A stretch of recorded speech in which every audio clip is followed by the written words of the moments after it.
Stage Pass, Institute of Gaming. For more details, contact 709396596. అంత specific గా దీనికోసం specific గా అంటే ఇష్టం, అవంటే ఇష్టం. కాకపోతే మనకు ఖాళీ ఉన్నప్పుడు ఓకే అప్పుడప్పుడు ఒకటి అన్నట్టు. ఓకే బట్ లిరిసిస్ట్ గా సింగర్ గా అలా మారిపోతూ ఉన్నట్టున్నారు. నేనే షాక్ అయినా. ఈయన బాధపడకు బెంగపడక లిరిక్స్ రాసినప్పుడు అంటే ఫీమేల్ లిరిక్స్ మాత్రం దేవకమ్మ గారు రాసిరు, మేల్ లిరిక్స్ లేవు. ఓకే ఈయన రాసిండు. నాకు అది అక్కడ మ్యూజిక్ కూడా దేవకమ్మవే అప్పుడు స్టైల్ ఉండే, ఫస్ట్ స్టైల్ అవి ఉంటే నేనేం చేశాను, వాటిని మళ్ళీ మన జనరేషన్ తగ్గట్టుగా మార్చడం. మేల్ లిరిక్స్ ఏమి లేవు. మేల్ లిరిక్స్ ఏమి లేకపోతే అమ్మాయి ఏంది పరిస్థితి అని అడిగా. నాకేం వస్తుంది నాయన, అప్పట్లో పాటలు పాడుకున్నావు నాయన అంటే అవునా తల్లి అని చెప్పేసి నేను కూర్చొని రాసి అమ్మ నేను రాశాను, అవి కరెక్టో కాదో సెట్ అవుతాయి లేదో చూడని ఫస్ట్ ఇది పాడా. బాధపడకు దేవకి నా సఖి అంటే నవ్వుతుంది. ఎందుకు నవ్వుతున్నావు అమ్మా అన్న. నా పేరు నీకు తెలుసా అంది. తెలియదు తల్లి అన్న. నా పేరు దేవకమ్మ, నువ్వు దేవకనే పెట్టావు అందులో. అయ్యో తెలియదమ్మా, ఏదో ఆటోమేటిక్గా రాశాను వచ్చానని చెప్పి.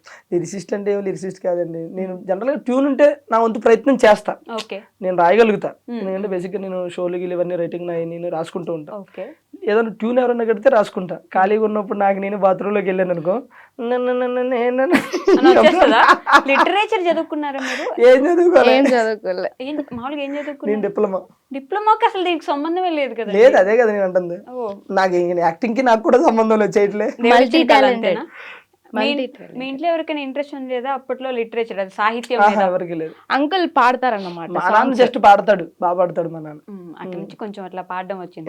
లిరిక్స్ రాయడం అనేది గ్రేట్, నేనే ఒప్పుకున్నా. దాని తర్వాత ఇంకొక సాంగ్ ఇప్పుడు కాదు కానీ ఈ సాంగ్ టోటల్ గా ట్యూన్ లిరిక్స్ అన్ని నేనే రాశా. నెక్స్ట్ ఇప్పుడు వచ్చేది, రేపు వచ్చేది కాదు, త్వరలో వస్తుంది. అబ్బిగో అని, అబ్బిగో సాంగ్ అని చెప్పేసి త్వరలో వస్తుంది. అది కూడా స్టార్టింగ్ ఒక లైన్ దేవకం దగ్గర తీసుకున్నాము, అంటే రబ్బిగో అని చెప్పేసి అది ఒక్క లైన్ అమ్మ దగ్గర తీసుకున్నాము.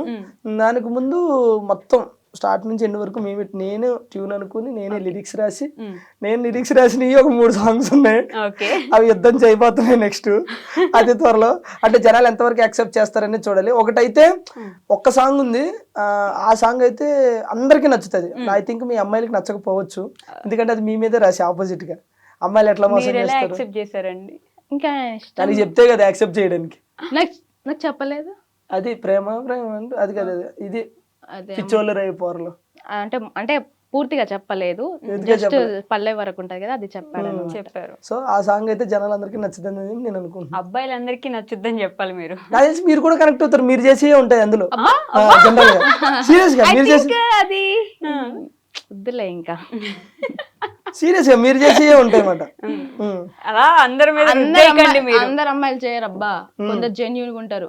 అలాగని అందరు అబ్బాయిలు పర్ఫెక్ట్ గా ఉంటారు. ఓకేనా, ఒక 2 లైన్లు పడతా సాంగ్, మీరు కనెక్ట్ అవుతారు చూడండి. ఒక అబ్బాయి అంటే సాంగ్ లోనే డార్లింగ్ రీఛార్జ్ చేసి వచ్చిందా అన్నాను. అనగానే అమ్మాయి లవ్ యూ డార్లింగ్ అనగానే నేను పడిపోతాడు. అట్లా పడిపోగానే రీఛార్జ్ చేసేది ఒకడో మామ, సొల్లేయడానికి ఇంకొకడో మామ, డేటింగ్లు డ్రాపింగ్లు ఒకడో మామ, బీటింగ్లు డేటింగ్లు ఇంకొకడో, వద్దొద్దురా ఈ ప్రేమలొద్దురా వద్దొద్దురా ఈ ప్రేమలొద్దురా, ఈ టైప్ లో ఉంటది అన్నమాట. సో కాబట్టి జనరల్ గా లేడీస్ ఏం చేస్తారో అవన్నీ అందులో ఉంటాయి. అబ్బాయిలందరూ మంచి పద్ధతులు, సాంప్రదాయాన్ని శుద్ధ పూసలా, పూసలు కాకపోవచ్చు కానీ పూసలు మేము పూసలు అమ్ముకునే వాళ్ళమా, అది నేను చెప్పాల్సిన అవసరం లేదు, నేను చూస్తే అర్థమవుతుంది. సో అట్లానే కాలే కానీ అంటే ప్రజెంట్ ట్రెండ్ కి తగ్గట్టు. ఇప్పుడు మన రీసెంట్ గా కొన్ని ఇన్సిడెంట్లు చూసాం. ఒకప్పుడు 30 years భయపడినోడు గానీ, లేకపోతే 20 years వచ్చినోడు గానీ పెళ్లి అప్ప ఇప్పుడు పెళ్లి చేసుకోవాలని ఉండేది. ఈ మధ్యన కొన్ని ఇన్సిడెంట్లు చూసిన తర్వాత పెళ్లి అంటే వద్దంటున్నారు. ఎందుకంటే పడుకున్నప్పుడు పీకలు కొడుతున్నారు, లెగిస్తే తలకాయలు బద్దలు కొడుతున్నారు. ఇక వాళ్ళైతే పిచ్చిగా ఎంజాయ్ చేస్తారు ఈ సాంగ్. పెళ్ళంటే గుర్తొచ్చింది, ఖచ్చితంగా మిమ్మల్ని ఈ క్వశ్చన్ అడగబోతున్నాను, కొడతారు కాబట్టి. పెళ్లి ఎప్పుడు చేసుకోబోతున్నారు మీరు ఇద్దరు? త్వరగా మంచి సంబంధాలు రావాలి ఇద్దరికి. All the best. Thank you. Develop అయిపోయారు ఇద్దరు మరి. అట్లే లేదండి, బేసిక్ ఇలా ఎన్ని ఇంటర్వ్యూస్ లో చెప్తావు అని చెప్పేసి. కళ్యాణం వచ్చినా కక్కు వచ్చినా ఆగదంటారు, అది వచ్చే టైం వస్తే అది వస్తుంది. అంతేగాని మీరు ప్లాన్ చేయట్లేదు. మనం ప్లాన్ చేస్తే ఏది అవ్వదు, చెప్తున్నాను కదా. మీరు ఎప్పుడైనా సార్ లైఫ్ లో గుర్తుపెట్టుకోండి, ఒకటి మనం ప్లాన్ చేసి దాన్ని రీచ్ అవ్వాలంటే అవ్వలేదు. ఓకే, ఒక్కోసారి అనుకోకుండా అవుతాం. మీరు ప్లాన్ చేయకుండా అయినవి ఏంటలా మీ లైఫ్ లో? నేను ప్లాన్ చేయకుండా అయినవా ఏమీ లేవు, మరి ఇప్పుడు ఏమీ లేవు. ప్లాన్ చేసేయనియా అట్లా కదా అంటే ఈ వీటి గురించి నేను చెప్తుంది. ఓకే నేను ఐ థింక్ నేను మనం రెగ్యులర్ గా ఏదైనా సరే కష్టపడితేనే మన దగ్గరికి వస్తా, అది వేరు. నేను అంటే ఇవి ఉంటాయి కదా, ఓకే ఇప్పుడు మనం ఇల్లు కొనాలన్నా పెళ్లి చేయాలనుకున్నా అవి మనం ఏదో అనుకుంటాం, ఓకే కానీ అది మనకు సెట్ అవ్వదు. అవ్వాలనుకున్నప్పుడు అవుతుంది.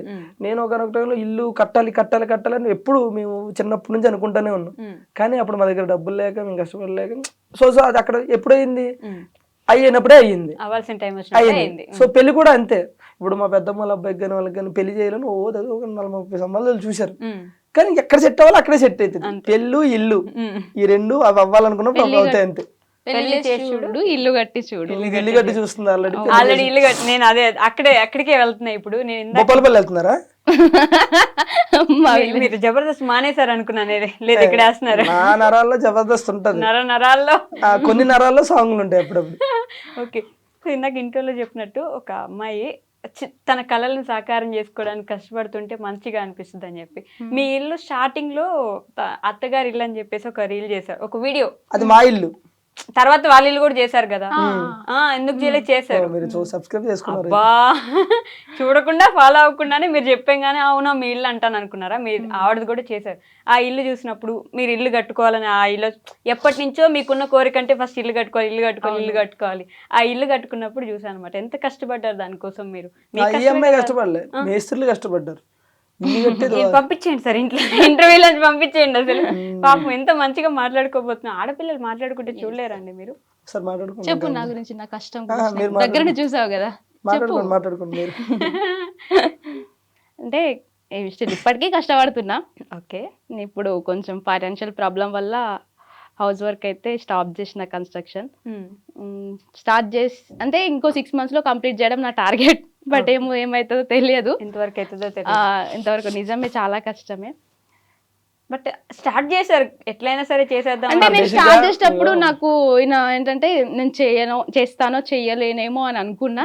బట్ తిన్ దగ్గరుండి అవుతుంది నీతోని, నువ్వు చేయగలని చెప్పేసి చేశాడు. మధ్యలో నాకు కొంచెం ఫైనాన్షియల్ పరంగా కూడా నాకు అవ్వకపోయినా కూడా నాకు దగ్గరుండి హెల్ప్ చేసిండు. So thank you. జనరల్గా ఏమంటే మన కష్టమే మనకి ఎప్పుడైనా సరే రిజల్ట్ ఇస్తుంది. జీవితంలో ఎప్పుడో ఒకసారి అదృష్టం వస్తుంది. మనకి ప్రతిరోజు కష్టం మన వెనకాలే ఉంటుంది.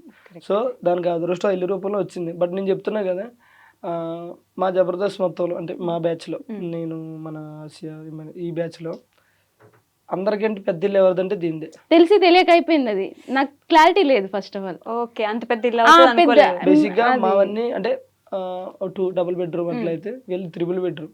ఓకే, సో తన కష్టం రీచ్ అవుతుంది. సో ప్రజెంట్ వెళ్ళేదారిలో అడ్డంకులు వస్తూ ఉంటాయి, చిన్న ఫైనాన్షియల్ ప్రాబ్లం, అవి కూడా సర్దుకుంటే అయిపోతాయి, ఏం లేదు అయిపోతాయి అంతే.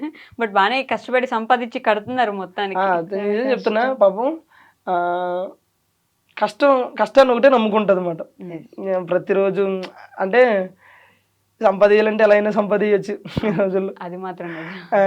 కాకపోతే పాపం తను యూట్యూబ్ అవి చేసుకుంటూ ప్రమోషన్లు చేసుకుంటూ కొన్ని ఈవెంట్లు వచ్చినా సరే తనకు కంఫర్ట్ లేకపోతే వెళ్ళదు.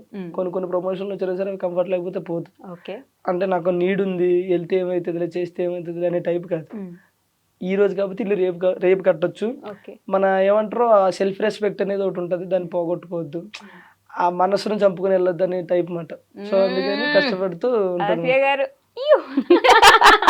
అదే వస్తుంది, అది కూడా కంపెనీ చూసి మీరు నేర్చుకున్నారే ఏంటి అలానే అనుకోండి.